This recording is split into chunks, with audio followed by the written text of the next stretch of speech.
کسی کو شک پڑ جاتا ہے حضرت امیر معاویہ پر، او خدا کے بندے، حضرت امیر معاویہ رضی اللہ تعالیٰ عنہ تو وہ شخصیت ہیں، نبی پاک صلی اللہ علیہ وسلم نے امام حسن کو اپنے ساتھ منبر پہ بٹھا کے فرمایا یہ میرا پتر چودھری ہے، یہ سردار ہے، یہ سید ہے۔ حضور کس طرح؟ فرمایا جب مسلمانوں کی دو جماعتیں لڑیں گی تو یہ صلح کرائے گا۔ تو وہ حضرت امیر معاویہ کی جماعت جس کے ساتھ حضرت امام حسن صلح کرے، تجھے کیوں نہیں قبول؟ بلا وجہ الجھتے ہو، بلا کہتے جی وہ یزید کے ابا جی تھے۔ تو نوح علیہ السلام کا بیٹا بھی تو کافر تھا نا، تو کافر کا باپ ہونے کا معنی یہ ہے کہ آپ الزام لگا دیں گے؟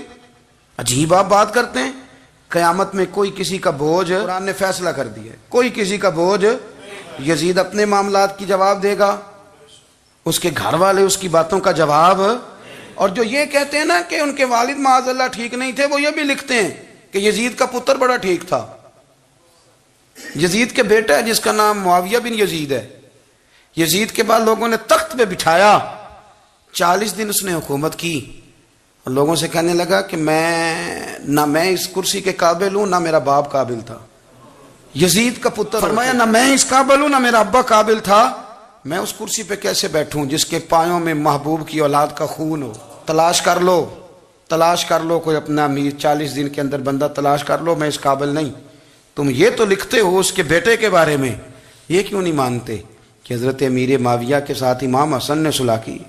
آپ بات کو سمجھیں۔ اور کچھ اتنے بیوقوف ہیں، اتنے نادان ہیں، ان کو کوئی اور بات نہیں ملتی تو کہتے ہیں امام حسین کو آنا نہیں چاہیے تھا، حکومت بن گئی تھی، یزید بیٹھ گیا تھا، معاذ اللہ۔ پتہ ہے حضرت عبداللہ بن زبیر کیا فرماتے تھے؟ فرماتے تھے ہم تو یزید کے خلاف اس وقت نکلے کہ ہمیں یقین ہو، یہ اس بندے کی بات بتا رہا ہوں جسے گٹی میرے نبی پاک نے لواب دہن سے عطا فرمائی، لواب دہن سے گٹی دی رسول کریم۔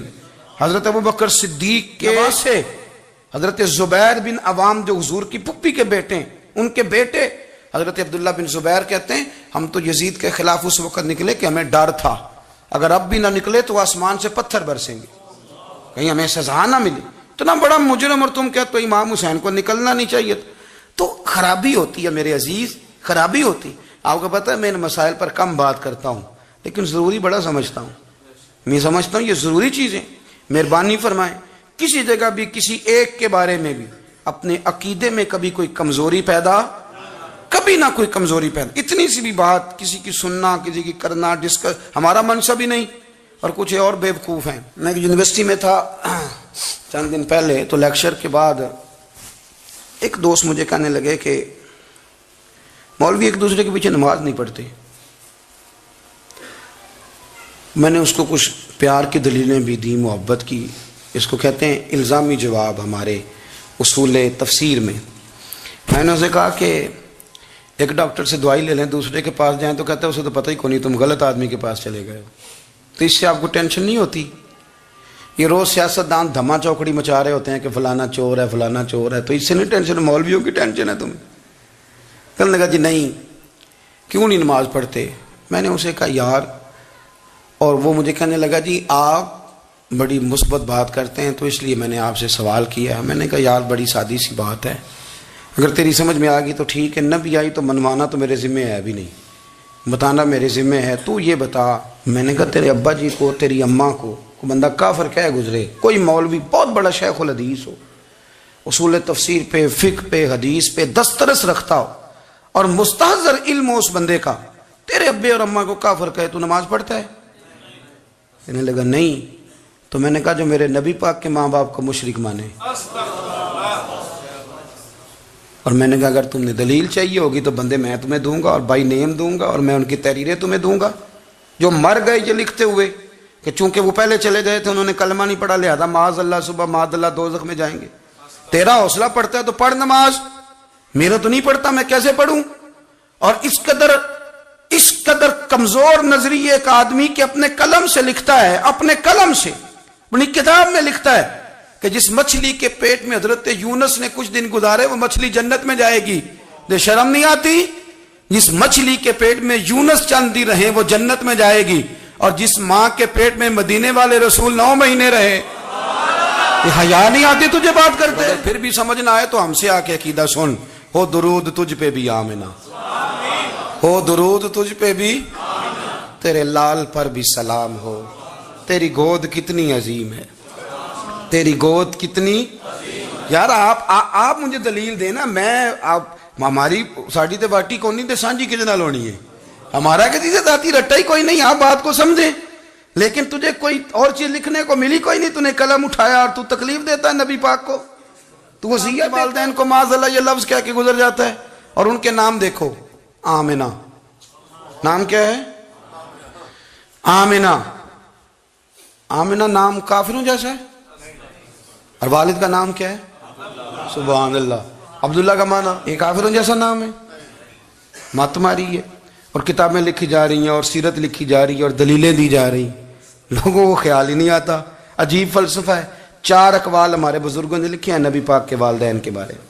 سب سے پہلے امام سیوطی فرماتے ہیں رسول کریم علیہ السلام نے فرمایا کہ پوری دنیا میں جب کفر رہتا ہے تب بھی 10 لوگ اللہ کی توحید پر ہمیشہ قائم رہتے ہیں، یہ نہیں ہو سکتا کہ ساری دنیا کفر سے بھر جائے۔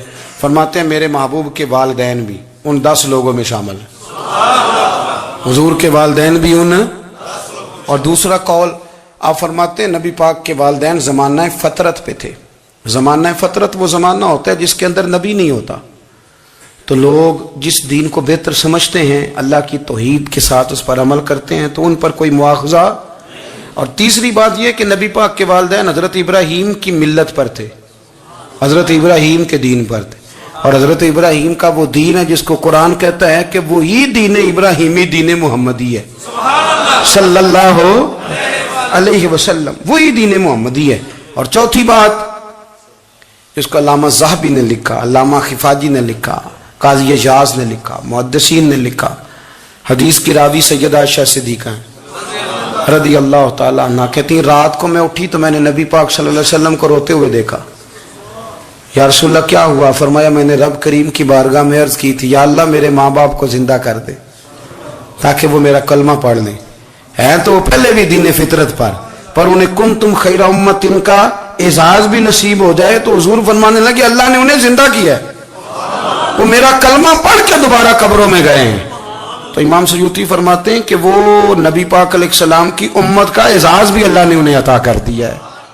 سنو، حضرت علی نے بدر میں جنگ لڑی، احد میں حضرت علی ہیرو رہے، حنین میں حضرت علی نے جنگ لڑی، خندق کا موقع آیا، مرحب مقابلے میں آیا، مرحب۔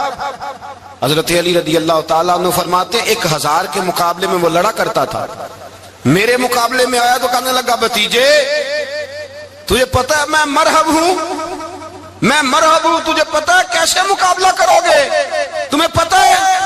تو حضرت علی کہنے لگے مجھے تیرا نہیں پتا، مجھے تو اپنا پتا ہے۔ کعب کون ہے؟ فرمانے لگے انا اسد اللہ و رسولہ ہی، مجھے پتا ہے کہ میں خدا کا بھی شیر ہوں، محمد مصطفیٰ کا بھی شیر ہوں۔ تم مقابلے میں تو آ، میدان لگے گا تو پتا چلے گا۔ جب میدان لگا تو حضرت علی نے 1 ضرب لگائی تلوار کی، زیادہ نہیں، 1 ضرب لگائی، 1 ضرب لگائی تو کہتے ہیں اس کا سر بھی کاٹا، گردن بھی کاٹی، وجود بھی کاٹا، اور اتنی زور سے تلوار ماری کہ اس کے گھوڑے کے بھی 2 ٹکڑے ہو گئے۔ حضور نے کیا فرمایا؟ فرمایا ضربۃ علی فی یوم الخندق افضل من عبادت الثقلین۔ نبی پاک نے فرمایا علی کی تلوار کا 1 وار خندق کے میدان میں، 1 وار علی کی تلوار کا، فرمایا 2 جہاں میں اگر سارے لوگ نفلی عبادتیں کرے تو علی کو اللہ پھر بھی زیادہ درجہ عطا فرمائے گا۔ ساری دنیا کی عبادتوں سے زیادہ درجہ لے گیا 1 تلوار چلا کے، 1 تلوار چلا کے۔ اور جب خیبر کا دن آیا،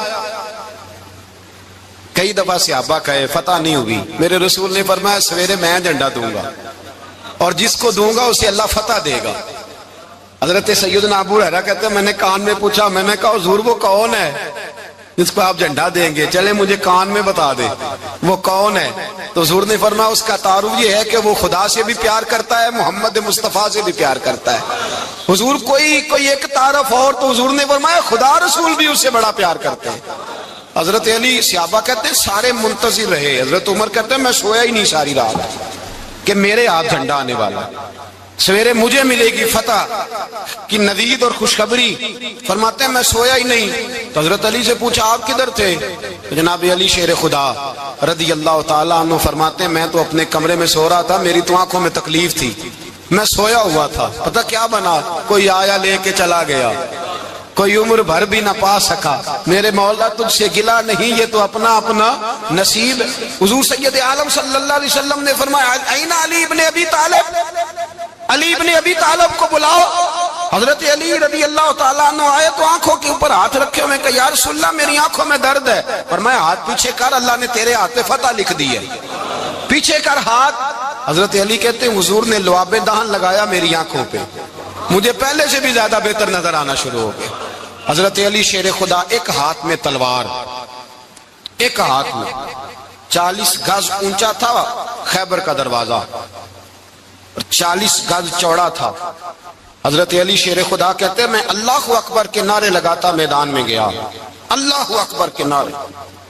میں رسول اللہ کا بھیجا گیا تو میں شان سے گیا کہ میں نے سیدھے ہاتھ میں تلوار تھی، الٹے ہاتھ سے پکڑ کے میں نے 2-3 دفعہ دروازے کو ہلایا اور اللہ اکبر کہہ کہ جب میں نے پھینکا تو 40 گز دور جا کے گرا۔ 40۔ حضرت علی نے نا کوفے میں دعوت کی لوگوں کی، جب آپ امیر المومنین تھے، دعوت کی، سب لوگ آئے۔ ایک نوجوان آیا جس نے شورا سنا تھا پر حضرت علی کو دیکھا نہیں تھا، اور حضور نے فرمایا نظر الی وجہ علی عبادہ، میرے علی کا چہرہ دیکھنا بھی عبادت ہے۔ تو ایک صحابی نے کہا حضور جو نہ دیکھ سکے، فرمایا ذکر علی عبادہ، ان کے لیے علی کا ذکر کرنا عبادت ہے، علی کا تذکرہ کرنا بھی ان کے لیے عبادت۔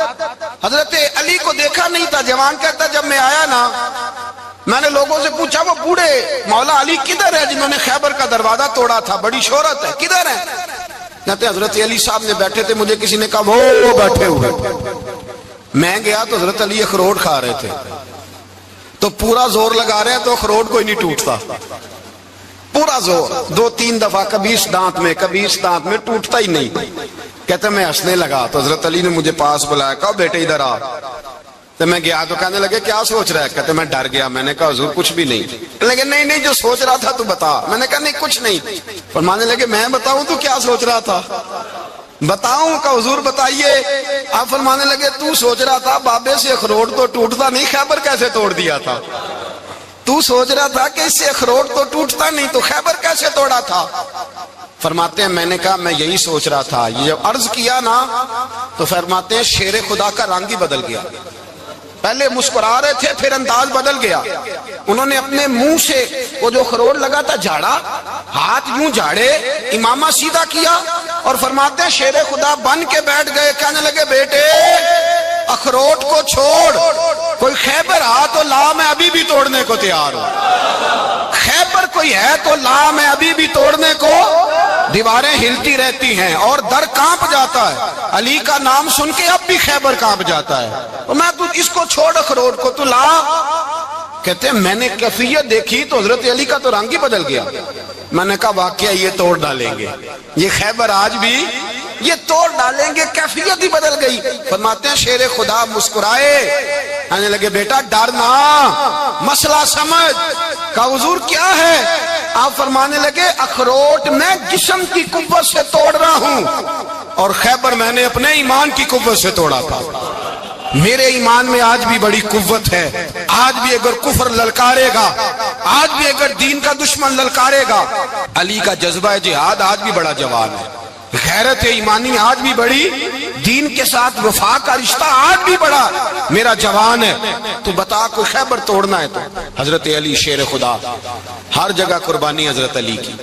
جب مدینے میں نا حضور نے سب کو انصار اور مہاجرین کو بھائی بھائی بنا دیا تو حضرت علی چپ کر کے کھڑے ہیں۔ حضور نے فرمایا کیا سوچ رہے ہو؟ کہا حضور مجھے بھی تو کسی کا بھائی بنائے نا۔ حضور نے فرمایا انت اخی فی الدنیا والآخرہ، تو دنیا میں بھی میرا بھائی ہے، آخرت میں بھی میرا بھائی ہے۔ امام راضی نے لکھی ہے ایک بات، بڑی عجیب بات لکھی۔ امام راضی کہتے ہیں زمین پہ نبی پاک نے حضرت علی کو بھائی بنایا تھا تو آسمانوں پہ جبریل امین نے حضرت میکائیل کو بھائی بنا لیا۔ تو رب کریم نے پوچھا کیوں بھائی بن گئے ہو؟ کہا تیرے محبوب کا جلوہ دیکھ کے بن گئے۔ جس رات نبی پاک صلی اللہ علیہ وسلم ہجرت کر کے آئے نا، ایک کو حضور نے ساتھ لے لیا، امیر المومنین حضرت ابو بکر صدیق۔ ابو بکر دا پہلا نمبر کس کا ہے؟ دوسرا، تیسرا، چوتھا۔ یہ سبق بچوں کو یاد کرائیں۔ اب ہمارے لوگ مسئلے بھی قوالوں سے پوچھنے لگ گئے۔ فتویٰ بھی قوال کا چلتا ہے، اللہ خیر کرے۔ حضرت ابو بکر صدیق کو حضور نے ساتھ لے لیا ہجرت کی رات، اور مولا علی شیر خدا کو بستر پہ سلایا۔ رستے میں بھی بڑا خطرہ تھا، پر بستر پہ اس سے زیادہ خطرہ تھا، اس لیے کہ جب چادر میں لپٹا ہوا کوئی شخص ہے تو کسی کو کیا پتا کون ہے، اگر آ کے وہ پردہ نہ ہٹاتے ایسے ہی قتل کر دیتے تو کیا پرسان حال ہوتا، کچھ بھی نہ ہوتا۔ امام راضی کہتے ہیں رب کریم نے فرمایا جبرائیل میکائیل تم دونوں کہتے تھے ہم بھی بھائی بھائی بن گئے ہیں، بتاؤ تم میں سے کوئی ایک دوسرے پہ جان قربان کرے گا جان؟ فرشتے خاموش ہو گئے، تو رب نے فرمایا اب نیچے ذرا جلوے تو دیکھو، علی میرے رسول پہ جان قربان کر رہا ہے، جاؤ دیکھو نا جا کے جلوے، تم تو بھائی بھائی بنے تھے۔ تو فرشتے عرض کرنے لگے مولا ہماری ڈیوٹی کیا ہے؟ فرمایا اب تمہاری ڈیوٹی یہ ہے کہ تم جاؤ زمین پہ، 2 تلواریں لے لو اور علی کی چارپائی کے اوپر کھڑے ہو جاؤ، اس نے میرے مصطفیٰ پہ جان قربان کی ہے، اس کی جان کی حفاظت کرو، وہاں کھڑے ہو جاؤ۔ فرشتے بھی کرتے ہیں تعظیم میری، فدا ہو کہ ان پر یہ عزت ملی ہے۔ حضرت شیر خدا مولا علی ہر میدان میں اول، ہر جنگ میں پہل، السابقون السابقون اولئک المقربون۔ اللہ فرماتا ہے سبقت لینے والے سبقت لے گئے، آگے گزرنے والے آگے گزر گئے، اور یہی لوگ ہیں جنہیں رب کا قرب نصیب ہوا۔ حضرت علی نے مکان نہیں بنایا، ساری زندگی مکان نہیں بنایا، کوئی کاروبار نہیں کیا ساری عمر۔ اب اس پہلو پہ بھی ذرا غور کریں، حضرت علی رضی اللہ تعالیٰ انہوں نے کوئی بینک بیلنس نہیں بنایا۔ صحابہ کرام علیہم رضوان فرماتے ہیں بڑے بڑے رشتے آئے سیدہ فاطمہ کے لیے، بڑے بڑے امیر کبیر لوگوں، حضور نے فرمایا میں رب کے فیصلے کا انتظار کر رہا ہوں۔ ایک دن تینوں یار ان لوگوں کا خلوص دیکھے مولا علی کے ساتھ، حضرت ابو بکر، حضرت عمر، حضرت عثمان۔ حضرت علی ایک یہودی کے باغ میں مزدوری کر رہے تھے تو وہاں گئے اور جا کے کہا علی تو حضور سے سیدہ فاطمہ کا رشتہ کیوں نہیں طلب کرتا؟ تو حضرت علی کہنے لگے بھائیو نہ مکان ہے نہ گھر ہے نہ کچھ ہے، رشتہ کیسے مانگ لوں؟ کہا تو جا تو صحیح، ہمیں تو لگتا ہے رسول پاک تیرا انتظار کر رہے ہیں۔ مولا علی شیر خدا کہتے ہیں میں گیا اور جب میں حضور کی بارگاہ میں گیا تو انہوں نے مجھے یار تھے نا تیار کر کے بھیجا، مجھے لفظ بھی سکھائے کیا کہنے ہیں، لیکن جب میں وہاں پہنچا نا تو میرے اندر طاقت ہی ختم ہو گئی بولنے کی۔ سلام لے کے تو حضور کے پاس بیٹھ گیا، حضور نے فرمایا علی کیسے آئے ہو؟ تو میں خاموش، پھر پوچھا کیسے آئے ہو؟ میں خاموش، پھر پوچھا کیسے آئے ہو؟ میں خاموش۔ کہتے دلوں کا حال جاننے والے رسول نے فرمایا علی فاطمہ کے لیے آئے ہو؟ فاطمہ کے لیے آئے ہو؟ تو حضرت علی کہتے ہیں میرا جواب بڑا نرالا ہے، میں نے کہا حضور وہ تینوں میرے پاس باغ میں گئے تھے، وہ تینوں گئے تھے، مجھے انہوں نے بھیجا ہے۔ کہتے ہیں رسول پاک مسکرا دیے، فرمایا علی انہوں نے نہیں تجھے بھیجا، رب کریم نے فاطمہ کا تیرے ساتھ نکاح کر دیا ہے، تیرے لیے فیصلہ ہو گیا ہے، فاطمہ کا تیرے حق میں فیصلہ ہو گیا۔ حضرت علی سیدہ فاطمہ کو بیاہ کے لے گئے تو حضرت زید بن حارثہ کے مکان میں، کوئی مکان نہیں۔ او بھائی تو دولت دیکھ کے بیٹی کی شادی کرتا ہے، سرمایہ دیکھ کے پھر دعا کراتا ہے، دعا کریں اللہ میرے داماد کو ہدایت دے دے۔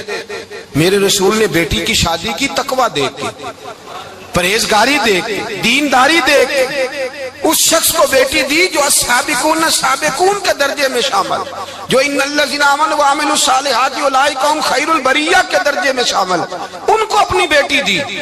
حضرت علی شیر خدا رضی اللہ تعالیٰ عنہ فرماتے ہیں کہ سیدہ فاطمہ الزہرا کو میں بیاہ کے لایا، سارے گھر کے کام حضرت فاطمہ نے کیے، میں مزدوری کرتا 2 گھنٹہ یا 1.5 گھنٹہ، زور سے اثر کے درمیان کام کرتے، 2 کلو کھجوریں ملی تو مولا علی نے اٹھا کے اپنی کمر پہ رکھی، باغ کا مالک کہنے لگا علی تھوڑا کام اور کر لو، فرمایا 2 کلو ہو گئیاں بڑی ہیں، 1 کلو میرے بچے کھائیں گے، 1 کلو مدینے کے غریب بچے کھائیں گے۔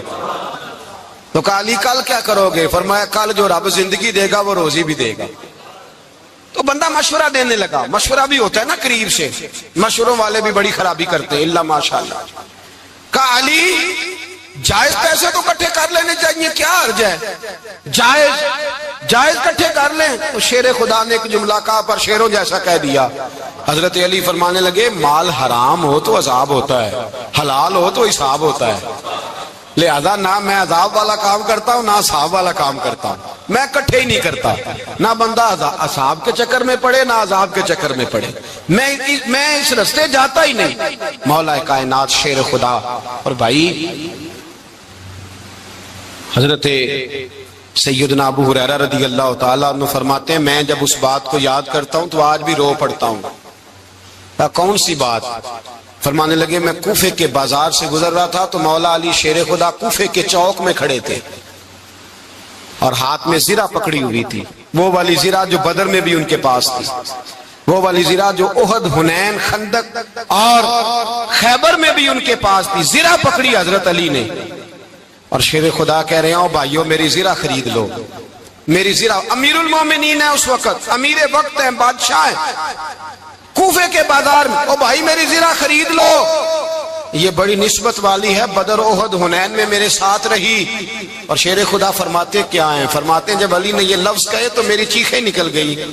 حضرت علی فرمانے لگے اگر میرے پاس نیا تامد خریدنے کے پیسے ہوتے تو میں اسے کبھی نہ بیچتا. نیا تامد خریدنے کے پیسے ہوتے تو میں کبھی نہ بیچتا. حضرت علی رضی اللہ تعالیٰ عنہ نے وہ زندگی گزاری، با پردہ، پرہیزگاری، درویشی، سادگی، ساری زندگی کسی کا شکوہ نہیں کیا مولا علی. مولا علی شیر خدا فرماتے ہیں، امام سخاوی نے القول البدیع میں لکھا ہے، فرماتے ہیں کہ حضرت عمر کا زمانہ مبارکہ تھا، میرا بڑا ہی دل کر رہا تھا سرکار کی زیارت کر. حضور کے وصال کو کافی سال بیت گئے، دل بڑا پریشان تھا. میں درود شریف پڑھتا پڑھتا سو گیا. میں نے خواب دیکھی کہ اللہ کے محبوب فجر کی جماعت کرا رہے ہیں. شیر ہویا مینو ترلے لیندیاں کدی موڑ میرے ول واگاں، جے خواب میری وچ ایک بار جے آویں میں ساری عمر نہ جاگاں. کہتے ہیں حضور نماز پڑھا رہے تھے فجر کی، 2 سورتیں سرکار نے پڑھی پر بڑا ہی مزہ آیا، بڑا ہی مزہ. کہتے ہیں نماز مکمل کر کے نا تو سرکار نے صحابہ کی طرف رخ نور کیا تو ایک صحابی کھجوروں کا ٹوکرا لے کے آئے. یا رسول اللہ تازی کھجوریں پکیاں قبول کریں. حضور نے ایک کھجور اٹھائی، صاف کی، کھائی، باقی ایک ایک صحابہ کو بانٹی. حضرت علی کہتے ہیں 15-16 صحابہ کے بعد میرا بھی نمبر لگا. کھجور کھائی، کھجور کا نہیں دست مصطفیٰ کا بڑا مزہ تھا. کہتے ہیں بڑا ہی مزہ آیا. ابھی میں کھجور کھا ہی رہا تھا کہ مسجد نبوی میں اذان ہو گئی. مولا علی فرماتے ہیں آنکھ کھل گئی، اٹھ میں گیا پر کھجور کا ذائقہ میرے منہ میں ابھی بھی موجود تھا. اب اس پر پورا باب باندھا ہے شاہ عبدالحق الہ آبادی نے. وہ کہتے ہیں کہ حضور جس کو خواب میں کچھ چیز دیتے ہیں وہ حقیقت میں بھی اسے دیتے ہیں. وہ خواب میں نہیں ہوتی، وہ حقیقت میں ہوتی ہے. پورا باب ہے. بہرحال عنوان پہ رہنا چاہتا ہوں. حضرت علی فرماتے ہیں میں اٹھا، وضو کیا، سنت پڑھی، مسجد چلا گیا، جا کے صف میں بیٹھ گیا. عمر فاروق آئے جماعت کرانے. کہتے ہیں عمر نے نماز شروع کی تو مجھے جھٹکا تب لگا جب عمر نے بھی وہی صورت شروع کر دی جو خواب میں سرکار نے پہلی رکعت میں پڑھی. میں سمجھا اتفاق ہے، لیکن کہتے ہیں دوسرا جھٹکا جب لگا جب دوسری رکعت میں حضرت عمر نے وہ صورت پڑھی جو حضور نے خواب میں دوسری رکعت میں پڑھی تھی. کہتے ہیں میں اب بڑا پریشان ہوں کہ یہ بات کدھر کی کدھر جا رہی ہے. مولا علی شیر خدا فرماتے ہیں نماز مکمل ہوئی تو کھجوروں کا ٹوکرا بھی آ گیا. فرماتے ہیں اب تو میری حیرت کی حد نہ رہی. حضرت عمر نے کھجور اٹھائی، صاف کی، کھائی، دوسرے صحابی کو، تیسرے کو، چوتھے کو، 15-16 صحابہ کو ملی، مجھے بھی دی. کہتے ہیں کھجور کھائی، مزہ بڑا آیا. حضور سے تو دوسری مانگنے کو دل کرتا تھا پر مانگی نہیں تھی، ادب تھا. عمر سے تو جرانا تھا نا اپنا. ان کا رشک دیکھیں، آپس میں رشک دیکھیں، حسد نہیں رشک. فرماتے ہیں جرانا تھا نا تو میں نے عمر سے کہا یار ذرا ایک کھجور اور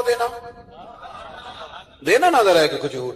تو کہتے ہیں جناب عمر فاروق نے کھجور اٹھائی، صاف بھی کی، میں سمجھا ملنے لگی ہے، اٹھائی بھی، صاف بھی کی، اور دوسرے صحابی کی طرف ہاتھ بڑھایا، میری طرف دیکھ کے ہلکا سا مسکرائے. فرمانے لگے علی ایسے نہ کر، اگر رات کو نبی پاک سے دوسری لیتا تو میں بھی سویرے تجھے دوسری دے دے.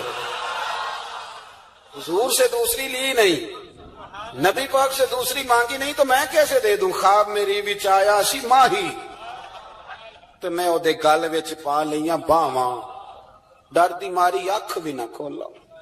ڈر دی ماری، میں ڈر دی ماری اکھ کیونکہ آئی یہ رات وصال دے والی. ربا اے رات مکن نہ دیویں، اے رات مکن نہ دیویں. ڈر دی ماری میں اکھ بھی نہ کھولاں کتے پھر بچھڑ نہ جاواں. میرے رسول پاک کے غلام رشک کرتے تھے، رشک. حضرت علی کہتے ہیں میں رویا تو عمر بھی رو پڑے. کہنے لگے علی جو رات تجھے نواز کے گئے وہ میرے اوپر بھی کرم فرما کے گئے. رشک کریں خدا را، چھوڑ دیں حسد کرنا۔ حضرت عمر جب نعرہ لگاتے نا تو کیسر و کسرا کانپتے، سفیر آتے روم کے ملنے کے لیے تو کہتے جاؤ عمر نفل پڑھ رہے ہیں، ٹائم کوئی نہیں۔ ایک دن اندر میٹنگ ہو رہی تھی، حضرت عمر میٹنگ میں بیٹھے تھے، آپ کے بیٹے ملنے آئے عبداللہ ابن عمر، ابا جی اندر آ جاؤ، فرمایا دروازے پہ کھڑا ہو، میں ضروری بات کر رہا ہوں، اندر نہ آنا۔ جناب عبداللہ ابن عمر کہتے ہیں میں دروازے پہ کھڑا ہو گیا، تھوڑی دیر گزری تو امام حسین بھی آ گئے۔ ایک حدیث میں ایک روایت میں امام حسن کا لفظ بھی ہے، امام حسین آئے، آ کے عبداللہ ابن عمر سے کہنے لگے عمر فاروق اندر ہے؟ تو کہا وہ اندر تو ہے۔ تو کہا آپ کیوں دروازے پہ کھڑے ہیں؟ کہنے لگے ابا جی نے کہا ہے یہاں انتظار کرو، میں کوئی ضروری بات کر رہا ہوں، لیکن شہزادے میرے لیے کہا ہے، میرے لیے، آپ جانا چاہیں تو چلے جائیں۔ امام حسین کہنے لگے امیر المومنین کوئی بات کر رہے ہوں گے، میں ظہر کے وقت مسجد میں مل لوں گا، ظہر کا ٹائم آئے گا نا تو میں مسجد میں مل لوں گا۔ یہ کہہ کے چلے گئے۔ حضرت عمر باہر آئے تو حضرت عبداللہ ابن عمر سے کہا کہ کوئی آیا تو نہیں؟ عرض کی حضور حسین ابن علی آئے، حسین ابن علی۔ تو کہا اندر کیوں نہیں بھیجا؟ کہا میں نے کہا تھا بے شک چلے جائیں، لیکن وہ کہہ رہے تھے کہ میں ظہر کے وقت مسجد میں مل لوں گا۔ تو سیدنا عمر فاروق فرمانے لگے عبداللہ تجھے تیری ماں روئے، حسین کو کیوں واپس بھیجا؟ پھر عمر دنیا داروں کے سامنے ڈٹنا، کھڑا ہونا عمر پہ ختم ہے، لیکن جو اندر کی بات ہے نا، روح کی، جو عقیدت کی بات ہے، جو وفا کا رشتہ ہے، اس کو کون سمجھے؟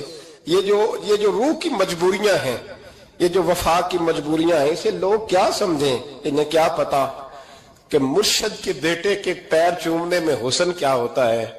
انہیں کیا پتا کہ جب استاد کا بیٹا گھر میں آتا ہے تو دل کرتا ہے مکان بیچ کے اسے دے دیں، اس کے باپ کی نیکیاں بڑی ہیں۔ جناب عمر فاروق دوڑے گئے، امام حسین کے دروازے پہ دستک دی، امام حسین باہر رکھا، شہزادے یار ملنے آئے تھے، بغیر ملے کیوں آ گئے؟ عرض کی کہ آپ مصروف تھے، آپ کے اپنے بیٹے بھی دروازے پہ کھڑے تھے، تو میں واپس آ گیا۔ امام حسین کہتے ہیں عمر جذبات میں آ گئے، سر سے پگڑی گر گئی، کہنے لگے حسین میرے بیٹے کا اور حسین کا کیا مقابلہ؟ کیا اس کی ماں کا نام فاطمہ الزہرا ہے؟ کیا اس کی نانی کا نام خدیجہ الکبریٰ ہے؟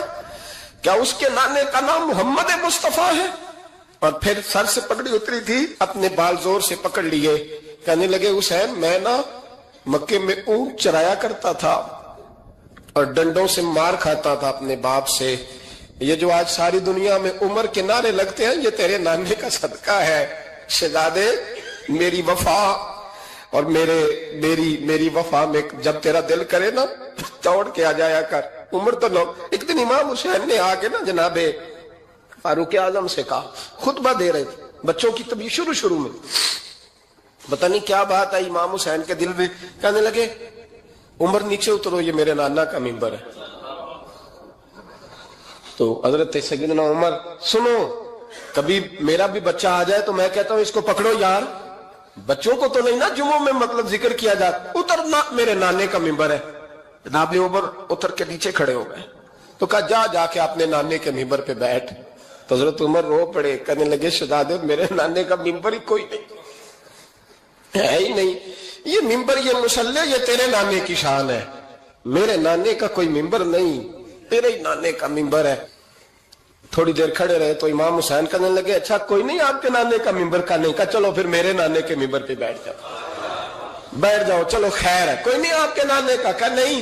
تو کہا کوئی نہیں پھر میرے نانے کے۔ جب حضرت عمر بیٹھے تو بڑا شاندار جملہ کہا، فرمانے لگے میں ممبر پر مرضی سے نہیں بیٹھا تھا، مجھے ابو بکر نے بٹھایا تھا، اور پھر حسین کے کہنے پہ میں اترا ہوں، اب مجھے حسین نے بٹھایا ہے، اب کسی کی جرت ہے تو عمر کو اتار کے دکھائے، اب میں حسین کا تیری نسل پاک میں۔ یار کتنی بے شرمی کی بات ہے، لوگ امام حسین کو باغی کہے۔ حضور کا وصال ہوا نا تو امام حسن اور امام حسین کی عمریں ابھی 7-8 سال 9 سال کے بیچ تھی، تو حضرت مولا علی شیر خدا رضی اللہ تعالیٰ عنہ کے ساتھ امام حسن آئے مسجد میں، تو ممبر پہ بیٹھے ہوئے دیکھا حضرت ابوبکر صدیق کو، تو کہنے لگے نیچے اترنا میرے نانا کا ممبر ہے۔ بچوں کو بڑی پہچان ہوتی ہے نا ابا کے کپڑوں کی، تو پتا ہوتا ہے کہ یہ میرے نانا کا ہے, یہ میرے نیچے اترو, یہ ممبر میرے نانا کا ہے. تو حضرت علی المرتضیٰ نے جلدی سے پکڑا اور پکڑ کے فرمایا ذرا حسین حسن یہ کیا کہہ رہے ہو؟ اب دیکھیں نا بچہ یہاں کسی کا شور کرے تو میں آپ کو جمعہ چھوڑ کے بچے کی تھوڑی سنوں گا. میں کہوں گا کہ بھائی ٹھیک ہو گیا, بچے کو لے جاؤ ذرا اسے پیچھے کرو, جمعے کے بعد بات کرتے ہیں. لیکن وہ تھے نا رسول اللہ کے نواسے, اور حضرت ابوبکر صدیق عظمت اور شان کو سمجھتے تھے. انہوں نے کہا نیچے اتریے, میرے نانے کا ممبر ہے. تو حضرت صدیق اکبر نیچے اتر کے کھڑے ہو گئے. تو ایک جملہ, باقی بزرگوں نے بھی بڑا کچھ لکھا ہے, پر یہاں ایک بات شاہ عبد العزیز محدث دہلوی نے لکھی ہے. حضرت صدیق اکبر رو پڑے, کہنے لگے حسن اگر ممبر تیرے نانا کا ہے تو ابوبکر بھی تو تیرے نانا کا ہی ہے نا, یہ کو باہر سے تو نہیں نا آیا, یہ بھی تیرے نانا کا ہے. تو حضرت امام حسن ہنسنے لگے, فرمانے لگے ٹھیک ہو گیا, بیٹھ جائے ممبر پہ, پڑھائیں جمعہ. سمجھ آ گئی ہے بات کی, پڑھائیں جمعہ. آپ کی بات کی مجھے سمجھ آ گئی ہے کہ اگر ممبر نانا کا ہے تو ابوبکر بھی تو انہی کا ہے نا جناب صدیق اکبر. نبی پاک علیہ السلام تشریف فرما ہے, حضور کے صحابہ کی ایک جماعت بارگاہ میں بیٹھی ہے. حضرت صدیق اکبر بھی حضور کے بالکل قریب بیٹھے ہیں, وہ آج بھی حضور کے قریب ہی ہیں, قریب بیٹھے. تو اچانک نہ محفل میں حضرت مولا علی شیر خدا تشریف لے آئے. باقی صحابہ بھی اٹھنا چاہ رہے تھے, کوشش ہو رہی تھی, لیکن پتہ ہے سب سے پہلے جگہ کم تھی. کو بندہ ذرا سرکتا یا جگہ بناتا تو جگہ بننا تھی. باقی بھی اٹھنا چاہ رہے تھے, لیکن سب سے پہلے حضرت صدیق اکبر اٹھے. حضرت مولا علی کا بازو پکڑ کے تھام کے حضور کے قریب بٹھایا, خود ذرا تھوڑے سے پیچھے ہو کے بیٹھ گئے. اب بولا نہیں کوئی, وہاں لوگ کم باتیں کرتے تھے, وہاں لوگ بولا ہے پائے نظر ہوش میں آ, یہ کوے نبی ہے.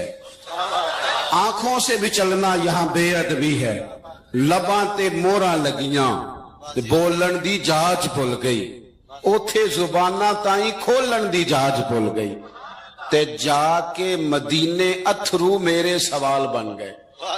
حضور کی بارگاہ میں وہاں کو بندہ بات کرے, اللہ نے پہنچایا سرکار کے قدموں میں, صد شکر میں پھر آیا سرکار کے قدموں میں. کچھ لمحے سلامی کو ٹھہرا ہوں مواجہ پر, پھر مجھ کو ادب لایا, پھر مجھ کو ادب لایا سرکار کے قدموں میں. تو حضرت کسی نے گفتگو نہیں کی. حضرت صدیق اکبر نے بازو تھاما اور لا کر کے نا حضرت مولا علی کو حضور کے قریب بٹھایا اور خود سائیڈ پہ جا کے بیٹھ گئے. کوئی بولا نہیں, بات نہیں کی. تب ہم تو باتیں زیادہ کرتے ہیں نا. جا کے سائیڈ پہ بیٹھ گئے, اور کسی نے کیا تبصرہ کرنا تھا, نہ کسی کی جرت تھی, نہ کوئی کرنا چاہتا تھا, نہ کر سکتا تھا. تھوڑی دیر خاموشی رہی, پھر میرے کریم بولے, اور حضور بول کے فرمانے لگے دیکھا تم نے ابو بکر نے کیا کیا ہے. اور پھر حضور فرمانے لگے عزت والا ہی کسی کی عزت کو پہچان سکتا ہے, فضل والے ہی اہل فضل کو پہچانا کرتے ہیں. میں ذمہ داری سے کہتا ہوں کہ مولا علی کی شان کو اگر سمجھ سکتے ہیں تو ابو بکر صدیق سمجھ سکتے ہیں, اور حضرت صدیق اکبر کا مقام اگر کوئی جان سکتا ہے تو مولا علی ہی جان سکتے ہیں.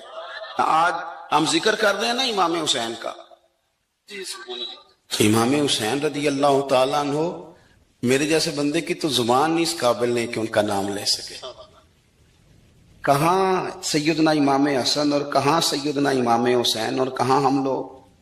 ہماری حیثیت ہے, ہم تو یہ تو وہ لوگ ہیں جن کا نام ذریعہ نجات ہے, جن کا تذکرہ ذریعہ نجات ہے.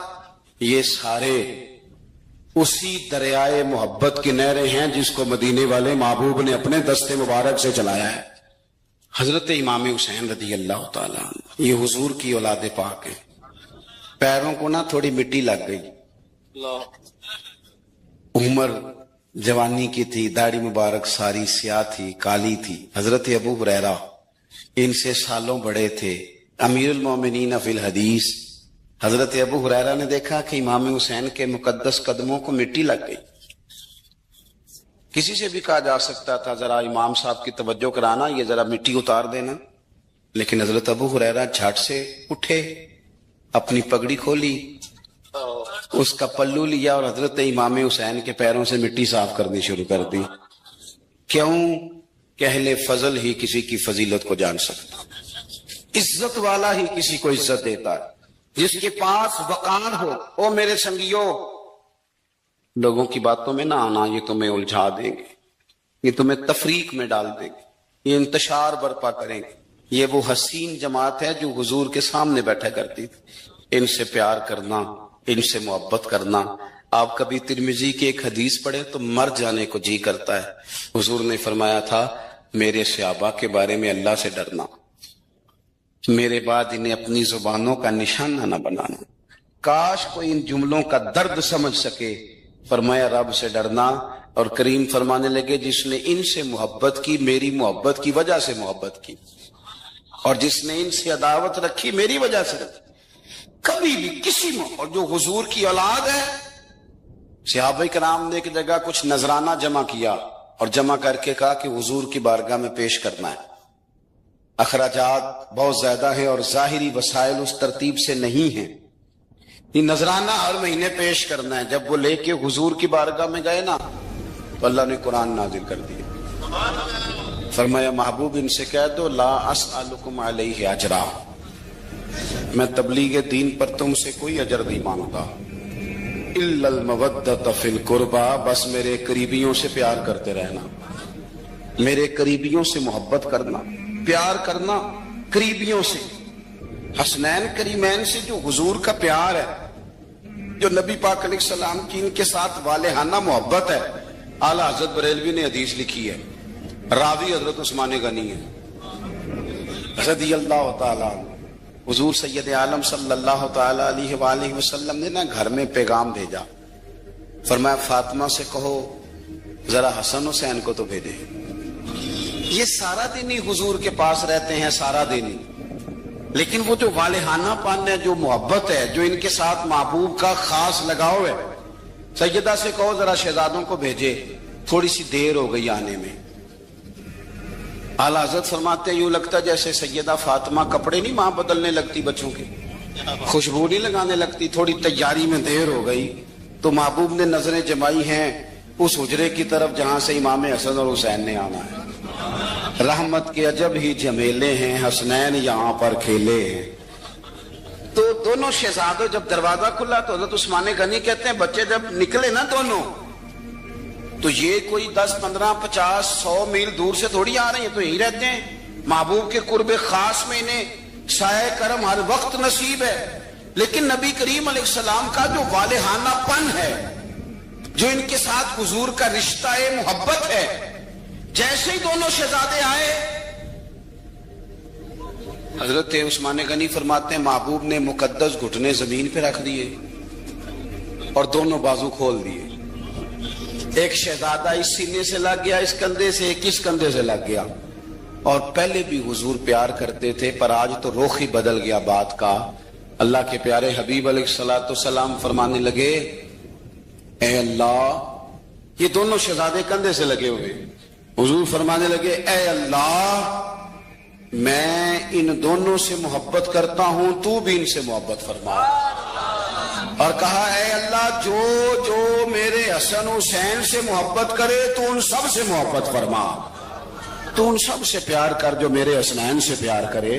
اللہ کے پیارے محبوب علیہ السلام کی محبت جب حضور کو، بھئی جس چیز کی طرف محبوب نے ایک دفعہ دیکھا ہے نا، وہ غار ثور میں حضور ایک دفعہ گئے ہیں، 3 دن قیام کیا ایک دفعہ گئے، تو ہمارا تو کئی بار جانے کو دل کرتا ہے۔ جہاں حضور تھوڑی دیر قیام فرمائیں اس جگہ سے پیار ہو جاتا ہے، اور جن شہزادوں سے حضور اس والہانہ انداز میں پیار کریں، ان کی محبت، ان کا پیار ہمارے دلوں میں ہونا چاہیے۔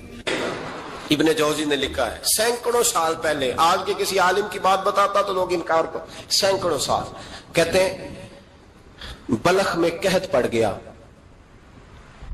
لوگ ہجرت کر کے سمرقند آ گئے، ایک سیدوں کا خاندان بھی آیا، ایک ایسی خاتون بھی آئی جس کے ساتھ 3 بیٹیاں تھی، بیٹا بھی کوئی نہیں، خاوند فوت ہو گیا۔ مسجد کے ساتھ مہمان خانے بنے ہوتے تھے، وہاں اس نے بچوں کو ٹھہرایا اور نکلی سمرقند میں کہ کوئی آدمی مل جائے۔ تو وہ سیٹھ صاحب، چودھری صاحب کہنے لگے مجھے کیسے پتا چلے گا تو سید ہے؟ مجھے بتاؤ کسی کو چوک میں کھڑا کر کے کہا جائے بتاؤ تو کون ہوتا ہے, اس شخص کا کیا اشر ہوتا ہے, کیا حال ہوتا ہے؟ کہا کیسے پتا چلے گا؟ تو سید زادی نے اپنا پلو کھولا اور اپنے آنسو دونوں آنکھوں سے صاف کیے تو کہنے لگی اللہ تیرا بھلا کرے, میں ثابت نہیں کر سکتی کہ میں حضور کا خاندان, میرے پاس کوئی دلیل نہیں, میں نہیں بتا سکتی. چل ٹھیک ہے, چلی گئی. کسی نے بتایا کہ یہاں ایک یہودی بھی رہتا ہے, وہ بڑا سخی ہے, یا آتش پرست ہے, یا پارسی ہے کافر غیر, سخی بڑا ہے. اس کے پاس گئی, بیٹھی رہی, لوگ بیٹھے تھے, جب چلے گئے تو قریب گئی, کہنے لگی مجبور ہوں, پریشان ہوں, غریب نہیں ہوں. کہنے لگا بی بی تجھے کبھی دیکھا نہیں, سمرقند کی اتنی آبادی نہیں, میں سارے شہر, تو کون ہے؟ تو کہنے لگی تعارف نہ ہی پوچھے تو اچھا ہے. اس نے کہا چلو اگر پتہ چل جائے تو. کہنے لگی میں مسلمانوں کے نبی کی اولاد ہوں. مسلمانوں. اس نے کہا پیغمبر خدا کی اولاد. اٹھ کے کھڑا ہو گیا, بی بی کو ساتھ لیا, گھر گیا. کہنے لگا جو صاف ستھرا کمرہ ہے نا اسے پھر دھو ڈالو, ایک دفعہ پھر دھو ڈالو. کمرہ دھلایا, صاف کرایا. پھر کہنے لگا بی بی میرے برتن زیادہ صاف ستھرے نہیں, میں نئے نہ خرید کے لا دوں. پھر نئے برتن لایا. پھر اپنے بچوں سے کہنے لگا اونچا نہ بھولنا, یہ سیدہ فاطمہ کی شہزادیاں آئی ہیں, یہاں کوئی شخص اونچی بات نہ کرے.